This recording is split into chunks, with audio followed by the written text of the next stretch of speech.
At my birthday party, my mom pointed at a boy and said, "Stay away from him. He's a monster who unalived his whole family. His sister saw him do it." When I tried to tell her she was wrong, she shut me down. So I dug deeper. What I found still makes me feel sick when I think about it. I was on my 12th birthday when Sam came for the party. He was polite, tall, and had blue eyes which sparkled when sunlight hit them. He should have been the guy everybody passing was talking about. Yet the moment he stepped into the yard, people froze. As if he was some kind of feral animal which was capable of biting at any time. My mother pulled on my arm and moved away. "Do not go near that child," she whispered fearfully. When I handed a piece of cake to Sam, he stared at it like I had handed him poison. He was actually shocked appearing. Like he couldn't wrap his mind around the reality that someone was being nice. Then we spent the rest of the evening talking. I was finally noticed. We had just moved, so I barely had anyone to call friends. I ran upstairs excitedly and told my mother. But when I mentioned his name, her face fell. Her eyes went cold faster than I could inhale a breath. It was like a slap. "You'll never speak to him again." He tried to unalive his parents, witnessed by his sister. "He's a threat." The following day, she drove out and brought me to school, walked me into the classroom, and talked with my instructor. When I tried sitting near Sam, my instructor moved me. I looked across the room at him. He was hunched over. He had fists so tight his knuckles shone white. At recess, he stood by the fence as kids kept away, as if he were some kind of disease. I witnessed his sister bring him home after school. She acted like she didn't spot him. He walked keeping his face low, like he didn't want to be seen. It didn't add up. He helped a child pick up his books when the child dropped them. He remained behind in the class to clean up. It didn't go with the story my mother told me. And so I began watching his sister. She spoke about that evening and evening again, but the facts always differed. First she mentioned a knife being used by Sam. Then she mentioned it was a fire. It didn't add up. When she was alone and no one was watching, she had one of these cold blank expressions. As if nothing was getting through to her whatsoever. When I tried discussing it with my mom, she just silenced me. Told me I was too young to understand. Told me I was being manipulated. But I wasn't. So I dug deeper. And what I learned. It made me ill. His sister had lied. Manipulated him. And no one wanted to call it what it was, because it was simpler to assume she was telling the truth. Then came a day Sam showed me who he actually was. One day I was walking home from school. I had some birthday money. I had $100 which had been given to me by my grandma, and I was thinking that I was going to walk downtown and get this sweet keychain I had been wanting for weeks. Well, on my way downtown, 3 big kids came up and surrounded me. The biggest one pushed me real hard. My knees bounced off the pavement so hard it made the breath get knocked out of my lungs. "See what you got here, rich girl?" One of them laughed, grabbing my money. They started counting it, laughing. I was ill. My hands shook as I got up. That's when I spotted Sam. He was half hidden behind the side of a building. Our eyes met. He was gray-faced, and for a second, I was convinced he was going to run, and he ran. My stomach dropped. I had figured he had left me and let them handle it. But a minute later, a security man came running up. "What's going on here?" He had a booming voice and the bullies scurried away so quickly he almost tripped over his own feet. The money was left on the floor, scattered like trash. The guard stood me up. He had a furrowed brow, but his voice was soft. "You okay, kid?" I glanced around. Sam was gone. "Well, I suppose it's a good job that lad came rushing and wanted help," the guard said. "He came shouting his lungs out for help out here.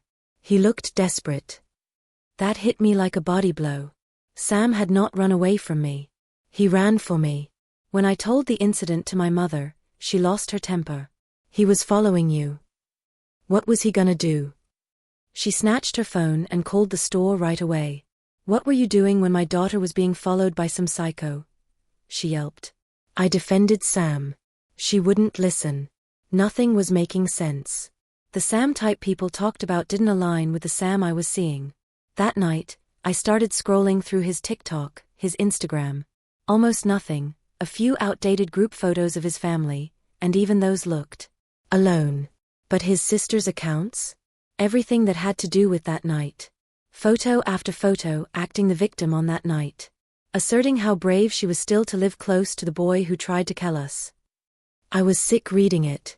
And then I came across an old post. A photograph of Sam's dad holding Sam by the shoulders, rather tightly, as if he was restraining him motionless. His sister had captioned it, "Dad had to hold him back tonight so he wouldn't hurt us again. This monster attempted to poison our dinner." Why on earth would a dad need to silence his child if he'd actually committed that awful act? The pieces didn't fit. I have screenshots. I made a folder. I couldn't leave it alone. The next day, I secretly met Sam, evading my mother. He was standing away, like he didn't want to get me into more trouble. "You shouldn't be doing this," he whispered. "It's not going to end well." But I convinced him to talk. He was overcome with tears when he spoke. He trembled. "I didn't poison the food," he muttered. "It was her. My sister. My parents know, but they won't say. They fear they'll be ruining her reputation. When I try and tell the truth, they beat me. Or lock me up in the dark with no water or food. I can't take it anymore." He was sobbing.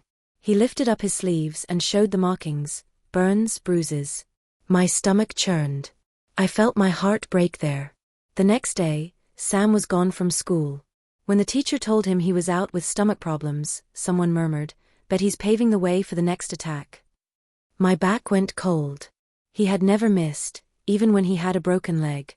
And then my phone vibrated. A text from a number I didn't recognize. "You have no business sticking your nose where it doesn't belong." I shivered. His sister had known. Knew I was only trying to assist. And then it was pandemonium. My sister called my mother. Informed her I was hanging out with Sam. My mother flipped out. Took my phone away, shut down my internet, stopped giving me allowance. Started walking and driving me to school. But I wasn't done.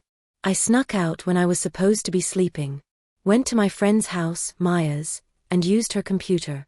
When she initially saw that I was coming to Sam's defense, she thought I was crazy. But when I came up the photos of his bruises, his burns, she turned white. "Why didn't you tell me sooner?" she whispered. We started documenting everything. Every post, every screenshot, every evidence. And then I saw Sam again, coincidentally, near a convenience store. Hood up, face hidden. I approached a little, wanting a glimpse of him. My breath froze. Half his face was burnt, raw and red. I pulled him outside. "What happened?" My voice shook. He fell there. He hit his knees. He wept, his body convulsing so violently I barely could make out. "She found out I spoke with you." Scalding water on me. I screamed. I was on the floor screaming. My dad just stood there. Then he was like, "Fix your face. What if someone asks questions?" That shattered me. I brought him home to Maya. We rinsed his burns the best we could. Gave him the files. Locked gazes with him. "It's time. I'm calling the police. You have to tell them everything." When the police arrived at Sam's home, his parents' faces were priceless, shock, panic. His sister tried her old trick, wailing, spinning yarns about Sam's second attempt to poison them. But Sam didn't freeze. He pulled out the burns, the photos, the audio tapes we had kept. His voice shook, but he told the truth. They immediately arrested his parents and his sister. They even lost custody immediately. They once again tried in vain to construct the lie, but evidence buried them. And what was I? I stood still in the background. People had no clue it was I who had freed him. I was, however, beaming. Because Sam was finally free.